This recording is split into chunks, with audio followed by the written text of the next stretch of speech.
Pinaghahanap na ang sospek sa pagnanakaw sa mahigit 100,000 pisong cash at cellphone sa Mangaldan dito sa Pangasinan. Ay sa biktima, nilooban ng kanyang bahay sa Barangay Tibag at nakuha ang pera na sana'y gagamitin para sa binyag at kaarawan ng kanyang anak. Sa isa namang video mula sa social media, may natagpo ang mga cellphone na nakabalot sa tela na iniwan lang sa parehong barangay.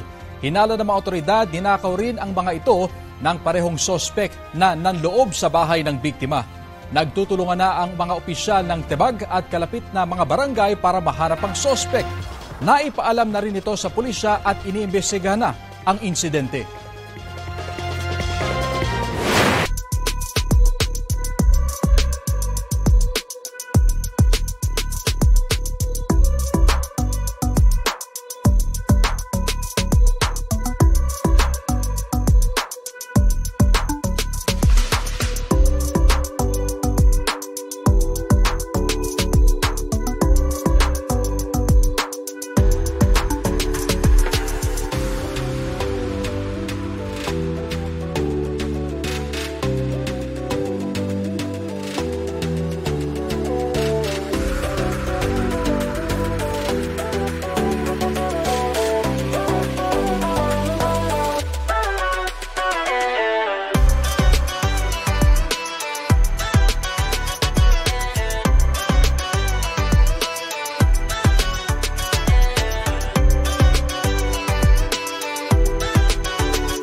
Kapuso, alamin ang maiinit na balita. Bisitahin at mag-subscribe sa GMA Integrated News sa YouTube.